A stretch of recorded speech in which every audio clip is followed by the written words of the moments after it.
আসসালামু আলাইকুম। সংবাদে আপনাদের সবাইকে স্বাগত জানাচ্ছি। আমি ফিরোজ তোহা। শুরুতেই আরবে কেবলস সংবাদ শিরোনাম। বাংলাদেশের সর্বশেষ গুরুত্বপূর্ণ আপডেট সংবাদে আপনাকে স্বাগত। শুরুতেই সংবাদ শিরোনাম, পরে বিস্তারিত। শুরুতেই জানাবো, প্রধান উপদেষ্টা ডক্টর মোহাম্মদ ইউনূসের সঙ্গে কানাডার মন্ত্রীর সাক্ষাৎ। বেগমপাড়ার টাকা ফেরত আনতে সহযোগিতা চায় বাংলাদেশ। বাংলাদেশ থেকে চুরি হয়ে যাওয়া টাকা ফেরত আনার জন্য আবারও কানাডার সহায়তা চেয়ে প্রধান উপদেষ্টা ডক্টর মোহাম্মদ ইউনূস বলেছেন, বেগমপাড়া নামে একটি পুরো এলাকা আছে যেখানে দুর্নীতিবাজদের পরিবারের সদস্যরা বসবাস করে। আমরা দুর্নীতি থেকে মুক্তি পেতে কঠোর পরিশ্রম করছি, কারণ দুর্নীতি সর্বত্র। কানাডার সরকারকে আমন্ত্রণ জানাবো, আপনারা বেগমপাড়ায় যে লুটপাটের টাকা রয়েছে বাংলাদেশের, তা ফিরিয়ে দিতে আমাদেরকে সহায়তা করুন।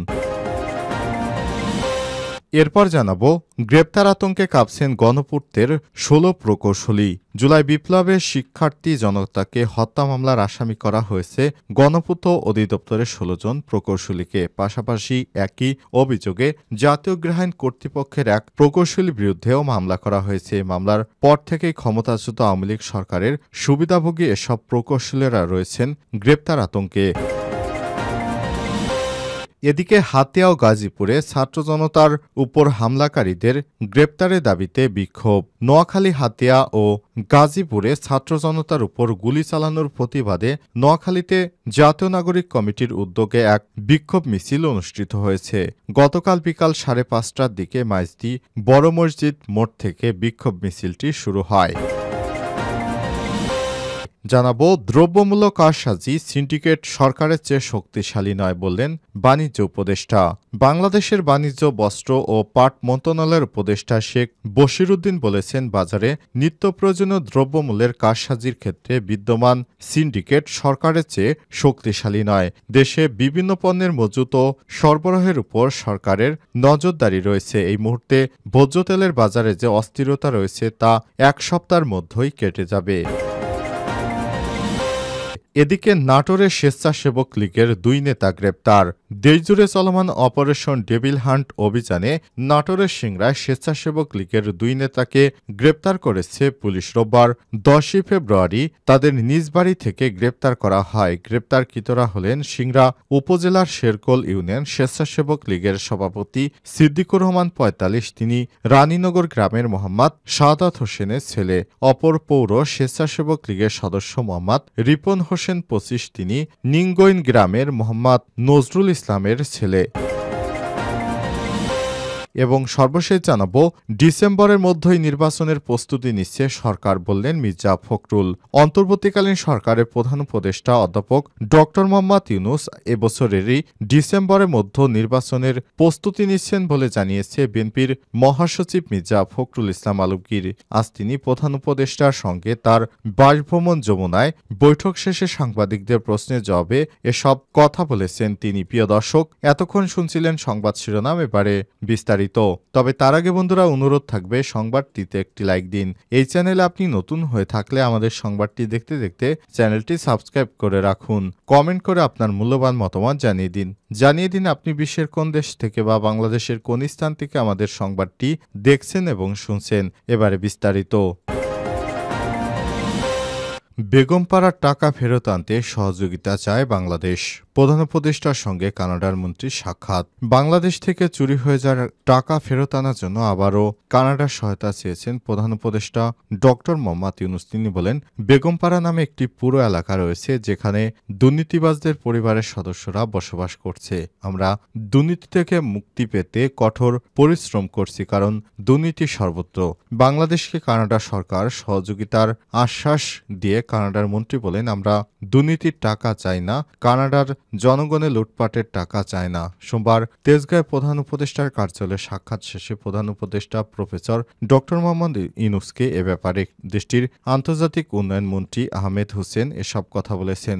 বাংলাদেশের সাথে বাণিজ্য ও বিনিয়োগ সম্পর্ক সম্প্রসারণের জন্য একটি বৈদেশিক বিনিয়োগ প্রচার ও সুরক্ষা চুক্তির FIP এর বিষয়ে প্রযুক্তিগত আলোচনা চালিয়ে যাওয়ার জন্য সম্পৃক্ততাকে স্বাগত জানিয়েছে কানাডা। তিনি বলেন, FIP এর স্বাক্ষর মুখরিত হলে কানাডার ব্যবসায়িক প্রতিষ্ঠানগুলো উৎসাহিত হবে। তারা এটিকে একটি সংকেত হিসেবে দেখবে। কানাডার উৎপাদন কারখানা বাংলাদেশে স্থানান্তরিত করা এবং বাংলাদেশের যুবশক্তির সুযোগ নিয়ে দেশটিকে একটি উৎপাদন কেন্দ্রে পরিণত করার আহ্বান জানান প্রধান উপদেষ্টা। তিনি বাংলাদেশি শিক্ষার্থীদের জন্য ভিসা প্রক্রিয়া ত্বরান্বিত করার জন্য কানাডার মন্ত্রীকে অনুরোধ করেন। বৈঠকে বাংলাদেশের অন্তর্বর্তীকালীন সরকারের প্রতি তার সরকারের সমর্থন পুনর্ব্যক্ত করে কানাডার মন্ত্রী বলেন, আমি জানি না বাংলাদেশের জনগণ তাদের আশা প্রত্যাশা পূরণের জন্য আপনার এবং আমাদের দলের দিকে তাকিয়ে রয়েছে। গ্রেপ্তার আতঙ্কে কাঁপছেন গণপূর্তের ১৬ প্রকৌশলী। জুলাই বিপ্লবের ছাত্র জনতার হত্যা মামলায় আসামি করা হয়েছে গণপূর্ত অধিদপ্তরের ১৬ জন প্রকৌশলীকে। পাশাপাশি একই অভিযোগে জাতীয় গৃহায়ন ও কর্তৃপক্ষের এক প্রকৌশলীর বিরুদ্ধেও মামলা দায়ের করা হয়েছে। মামলার পর ক্ষমতাচ্যুত আওয়ামী লীগ সরকারের সুবিধাভোগী এসব প্রকৌশলীরা রয়েছে গ্রেপ্তার আতঙ্কে। অন্যদিকে দুর্নীতির দায়ে কাউকে কাউকে বিচারের মুখোমুখি করা হতে পারে বলেও জানা গেছে। ফলে গুরুত্বপূর্ণ এসব প্রকৌশলী কাজে নিয়মিত নন। এতে স্থবিরতা দেখা দিয়েছে অধিদপ্তর জুড়ে। এরই মধ্যে কয়েকজনকে ঢাকার বাইরে বদলি করা হয়েছে, তাতেও কাজে গতি ফেরেনি। ক্ষমতাচ্যুত হাসিনা সরকারের আমলে বিভিন্ন প্রকল্পে অনিয়ম দুর্নীতি করে শত শত কোটি টাকার মালিক হওয়া এসব প্রকৌশলী জুলাই আগস্টে শিক্ষার্থীদের দমনে সরকারের সঙ্গে ছিল এবং শিক্ষার্থীদের বিরুদ্ধে তারা কোটি কোটি টাকার যোগান দিয়েছে বলে অভিযোগ রয়েছে। তাদের অনেকের বিরুদ্ধে দুর্নীতি দমন কমিশন দুদকের অভিযোগ জমা আছে এবং তদন্ত চলছে। এছাড়াও আওয়ামী লীগ সরকারের সময় দুর্নীতির সামনে সারিতে থাকা এসব কর্মকর্তাদের বিরুদ্ধে খুব দ্রুতই ব্যবস্থা গ্রহণ করা হবে বলে এমন শোনা যাচ্ছে। এসব অভিযানে আওয়ামী লীগের সময়ের এসব গুরুত্বপূর্ণ আমলারা এবার ফেঁসে যাবে। তারা এখন নিয়মিত কাজে যোগদান করছে না। তারা সব সময় একটি আতঙ্কের মধ্যে আছে, কখন তারা গ্রেপ্তার হয়ে যায়। এই ভয়ে তারা সব সময় কাজের ক্ষেত্রেও সঠিকভাবে কাজ করছে না। এজন্য বিভিন্ন মন্ত্রণালয়ে যারা সেবা গ্রহণ করতে আসছেন তারা সরকারের পক্ষ থেকে সেরূপ আশানুরূপ প্রত্যাশা অনুযায়ী সেবা পাচ্ছেন না। কিন্তু তারা চাকরিতে বহাল থাকার কারণে তারা সরকার থেকে সত্যি সত্যি বেতন নিয়ে যাচ্ছেন প্রত্যেক মাসে, কিন্তু তারা কাঙ্ক্ষিত মানের কোনো সেবা দিতে পারছেন না বাংলাদেশকে। এভাবে চলতে থাকলে প্রশাসনের ওই জায়গাটি স্থবির হয়ে উঠবে। এ কারণে সরকারের অতি দ্রুত এদের বিরুদ্ধে পদক্ষেপ নেওয়া উচিত বলে অনেকেই মনে করছেন। বৈষম্যবিরোধী শিক্ষার্থীরা তাদের আন্দোলনের সময় এসব আমলারা সরকারের পক্ষে সরাসরি অবস্থান করে শিক্ষার্থীদের বিরুদ্ধে গুলি চালানোর মতো এবং অর্থ দিয়ে সরকারকে সহায়তা করেছিল। এদের বিরুদ্ধে কঠোর হবে এমনটাই দেখা হচ্ছে, কিংবা আগামীতে যে দলই ক্ষমতা আসুক না কেন এদেরকে ছাড় দেওয়া হবে না। এই ভয়ে তারা অনেকেই দেশ ত্যাগ করার কথা ভাবছেন। তবে দুদকের জালে ফেঁসে যাওয়ার পর তারা সহসাই দেশ থেকে পালাতেও পারবে না। এবার তারা পড়েছে উভয় সংকটে। গাজীপুর ও নোয়াখালীর হাতিয়ায় বৈষম্যবিরোধী শিক্ষার্থীদের উপর হামলাকারীদের গ্রেপ্তারের দাবিতে বিক্ষোভ মিছিল। গত কয়েকদিন আগে শিক্ষার্থীরা শেখ হাসিনার কুরুচিপূর্ণ ভাষণের পর দেশের বিভিন্ন জায়গায় আওয়ামী লীগের স্থাপনায় হামলা ও ভাঙচুর চালায়।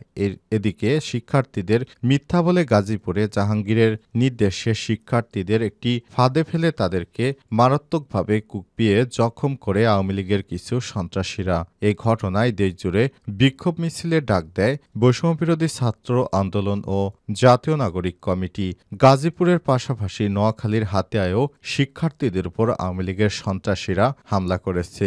এই হামলার প্রতিবাদে আজ জাতীয় নাগরিক কমিটি এবং বৈষম্যবিরোধী ছাত্র আন্দোলনের নেতারা নোয়াখালীতে বিক্ষোভ মিছিল করেছে। এতে শিক্ষার্থীদের হামলায় জড়িত অপরাধীদের দ্রুত সময়ের মধ্যে গ্রেপ্তারের দাবি জানানো হয়েছে এবং এভাবে চলতে থাকলে শিক্ষার্থীরা কোনোভাবেই এই সরকারের এই নমনীয়তা মেনে নেবে না বলে জানানো হয়েছে। তারা বলেছে আগামী ২৪ ঘন্টার মধ্যে যারা শিক্ষার্থীদের উপর হামলার কাজে জড়িত ছিল এদেরকে গ্রেপ্তার করতে হবে।